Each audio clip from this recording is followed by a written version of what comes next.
Muito boa noite, pessoal. Eu espero que todos estejam muito bem, que tenham tido uma excelente semana até aqui. Hoje, sexta-feira, nós já estamos próximo ao final de semana, né? Hoje é final de semana. Amanhã é o último dia da semana, dia de descanso. Pessoal, sejam bem-vindos à quinta aula, né? A aula passada eu postei lá, vocês com certeza deram uma lida nos slides, viram sobre caracteres e números, né? E na aula de hoje nós vamos mudar, nós vamos ver um pouquinho aqui, eu vou dar uma reprisada nas técnicas de desenho, né? E escalas e cotagem. Então, ó, técnicas e material de desenho, né? Para desenhar à mão aí, você sabe que você tem que possuir alguns equipamentos, né? São eles esquadros, lapiseiras, transferidores, régua, borracha, né? Compasso, escalímetro, né? Tá aí, mas precisa também. E aí você deve saber como utilizar esses equipamentos, né? Por exemplo, você sabia que para fazer ângulos de 90 graus você consegue com apenas uma régua e um compasso? Você faz ângulos de 90 graus, né? Os esquadros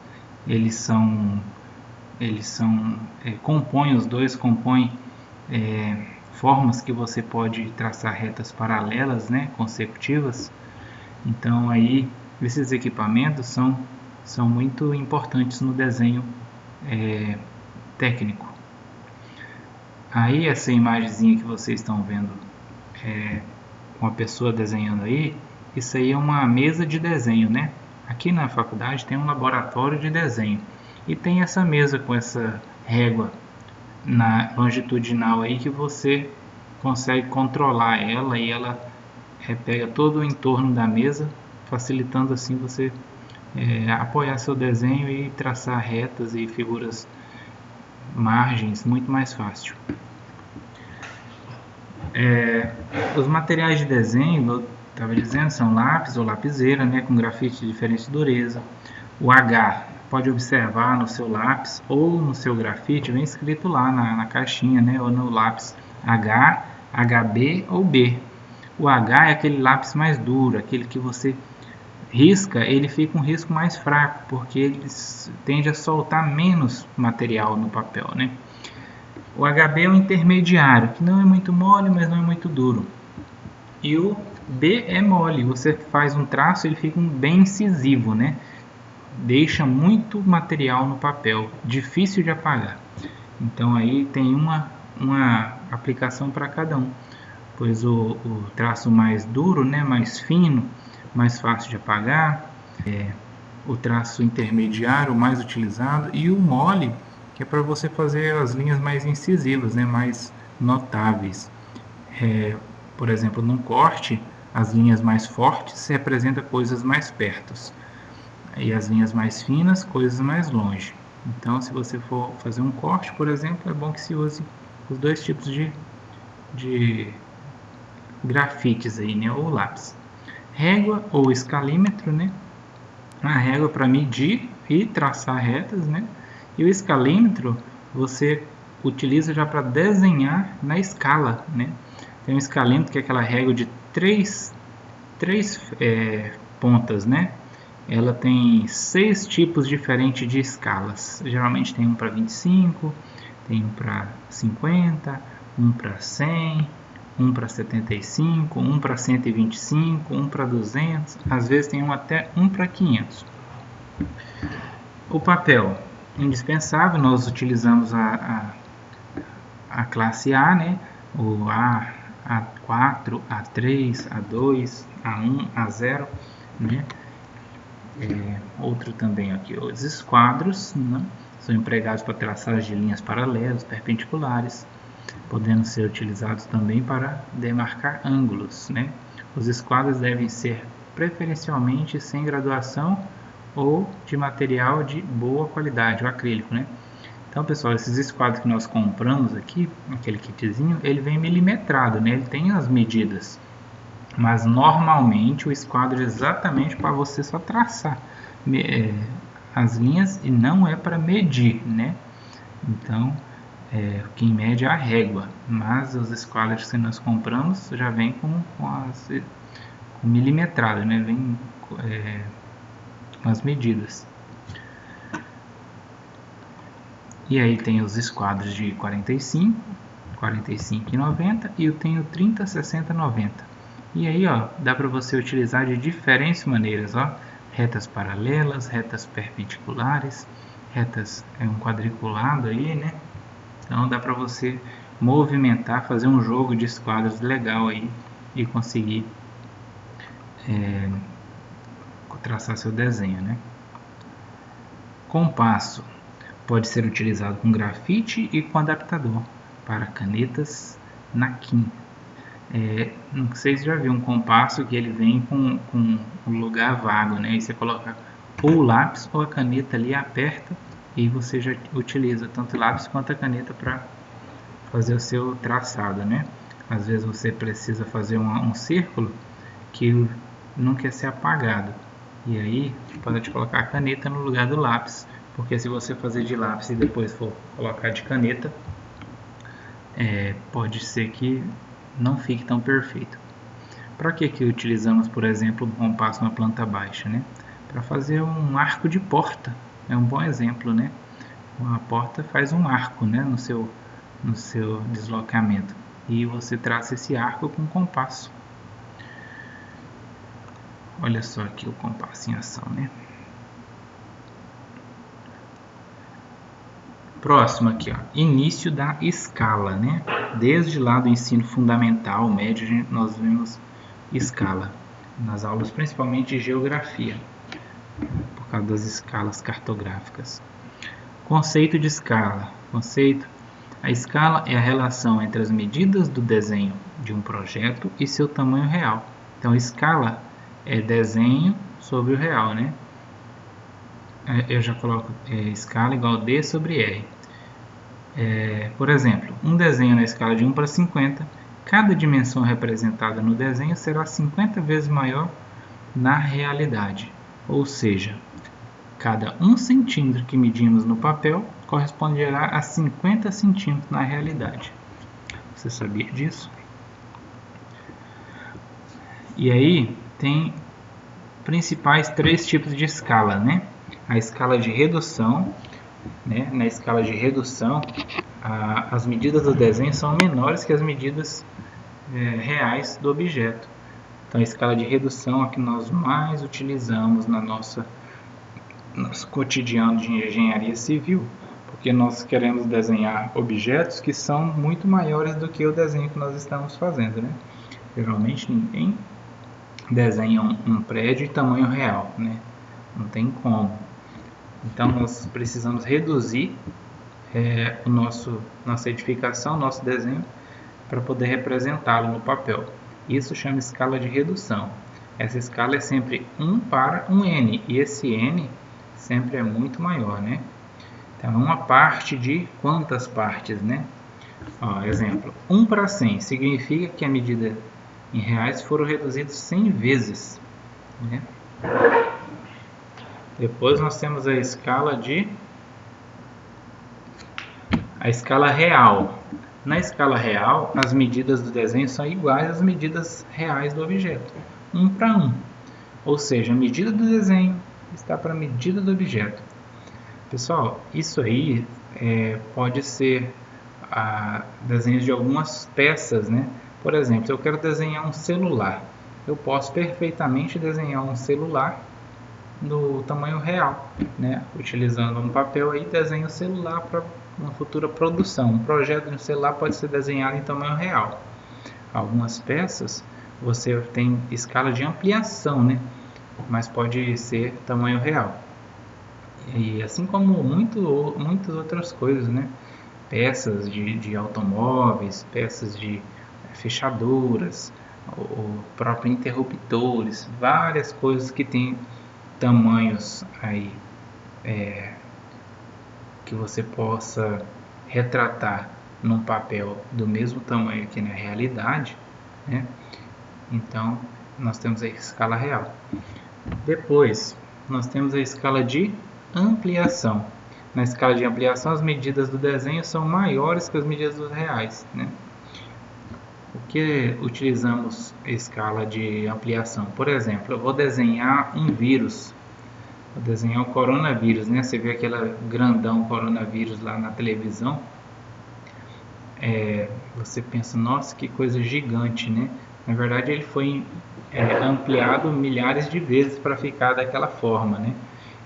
Então, foi colocado num como é que chama o equipamento? Agora não me lembro o nome. O equipamento da área da saúde lá que a gente usa para ampliar a imagem e conseguir enxergar as bactérias e vírus, né? Então, às vezes você tem que desenhar uma bactéria, às vezes você tem que desenhar um chip, né? As suas ligações, um chip de celular. Só que se eu desenhar do tamanho do chip, um microchip, às vezes as ligações vão ficar um pouco que difíceis de ver. Aí eu amplio meu desenho em 10 vezes para quem for produzir consiga ver os detalhes, né? Às vezes a gente amplia algumas coisas também na nossa profissão. Por exemplo, eu quero ampliar o detalhe da fechadura ali da porta, né? Pego lá e faço uma ampliação no papel para ver o detalhe da fechadura. Só que a nossa ampliação é em cima do projeto de redução, né? Então tem uma escala de redução lá, aí nós fizemos fazer um detalhe, aí pega ali e amplia aquela imagem que está reduzida, né? Não é uma escala de ampliação do real, né? Aqui um exemplo, ó, escala de 50 para 1, né? Significa que as medidas reais foram ampliadas 50 vezes.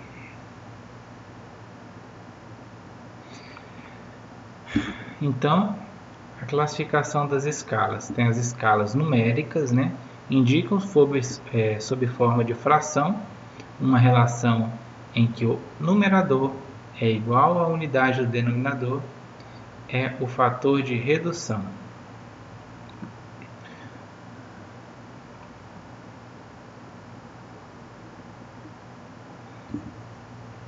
Por exemplo, a fração 1 para 50 é uma escala numérica que nos indica que uma parte, né? Pessoal, aqui está falando de escala numérica porque a outra escala é a escala gráfica. E aí, se uma é numérica, a outra é gráfica, não sei se vocês já viram a cartografia, você vai lá no mapa cartográfico, né? E você mede a distância lá, né? E mede, na verdade, uma carta cartográfica, né? Mede na carta e mede no mapa que você está para saber a distância, né? É uma escala. Aí não é numérico, né? Você tem que medir lá com a régua. Já na numérica você está falando, 1 para 50, 1 para 100, né? Quantidade de vezes. Então, ó, escala gráfica. Uma figura geométrica, uma linha fragmentada e uma régua graduada, o escalímetro, que serve para determinar de forma imediata a distância gráfica de uma vez sabida a distância real. Então, isso significa assim, já tem um dispositivo já pré-determinado, que não precisa você fazer cálculo algum, né? Por exemplo, se eu falar assim, tem uma parede de uma residência que mede 14 metros, eu quero isso em 1 para 25, quantos centímetros eu tenho que colocar? Você tem que fazer o cálculo. Se você tem um escalímetro, eu quero uma parede de 14 metros, em 1 para 25, você vai lá na parte 1 para 25 e risca os 14 metros, né? Não precisa de cálculo, é uma escala gráfica. E aqui,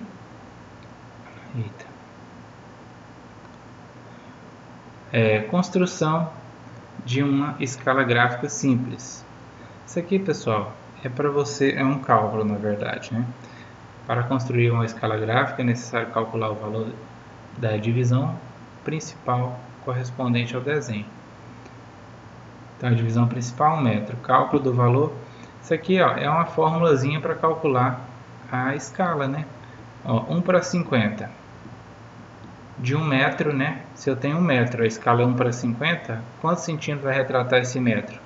Então, 2 centímetros. Multiplica a cruzada, né?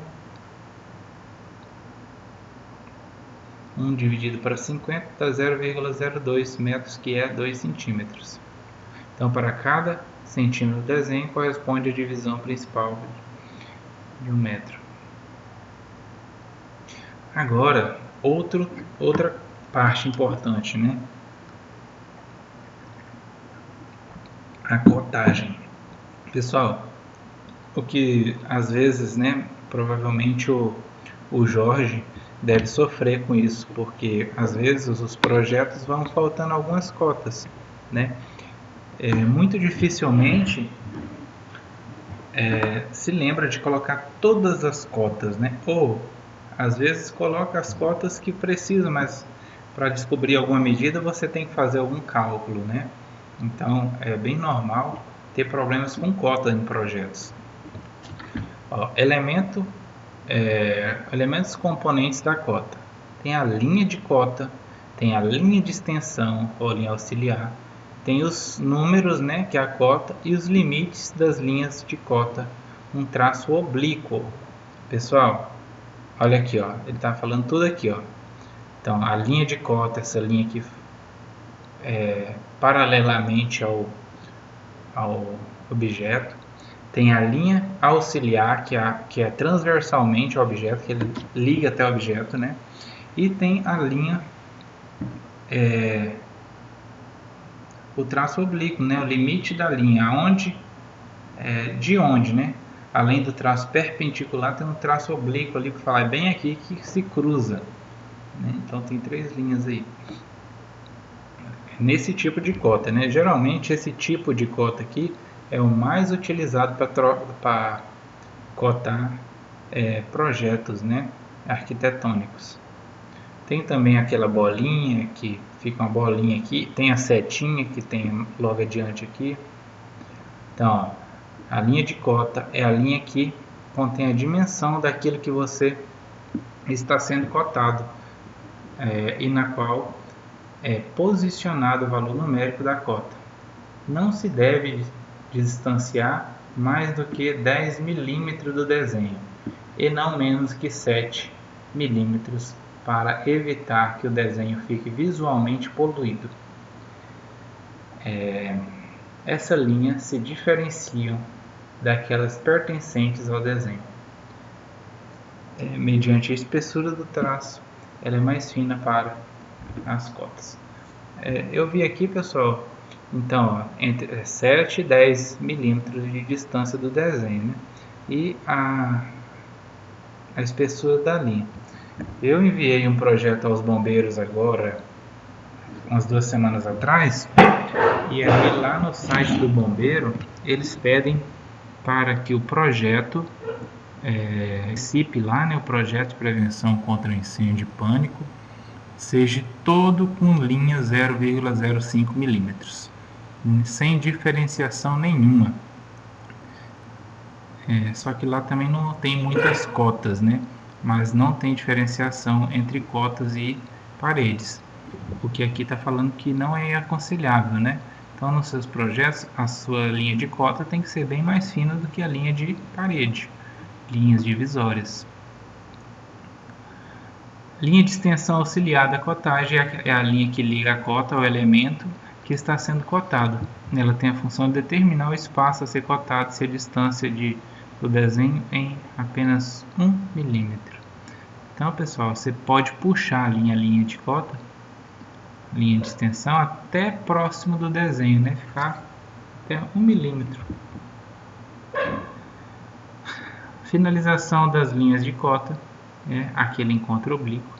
Usualmente, na representação de projetos de arquitetura, as linhas de cota e extensão se cruzam e são adotados pequenos traços inclinados a 45 graus neste ponto de intersecção das mesmas. Então, aqui tem vários exemplos de cotas, né? Ó, esse aqui que eu estava dizendo. Esse pontinho, ele é utilizado na arquitetura também, só que não é muito aconselhável, né? Olha só, ele parece que mente um pouco, né? Aí tem as setinhas, ó. Aí tem essas que nós estamos vendo agora, ó, que o número da cota fica sempre em cima da linha, e tem outro igual aqui que o número da cota fica entre, né? No AutoCAD às vezes dava assim, ó, no Revit já dá assim. Esse de cima aqui, ó, o que está em cima à direita, o que está à direita no meio, geralmente o AutoCAD dá. Então sempre as cotas estão em cima e sempre para o mesmo lado, viu? Você não vai colocar essa em cima para cá e essa aqui em cima para o outro lado, não. Tá errado. Sobre a linha de extensão, ó, vai até próximo do desenho. Tem que ir para dizer que é exatamente ali que está sendo medido. Aqui, ó, é a linha de cota, né? Normal. Você foi tirado do Revit. E é isso, pessoal. Muito obrigado pela sua compreensão. Qualquer coisa você pode me procurar, manda mensagem, e mais adiante eu vou passar um exercício sobre isso para vocês poderem fazer. Muito boa noite, muito bom final de semana. Até a semana que vem. Tchau.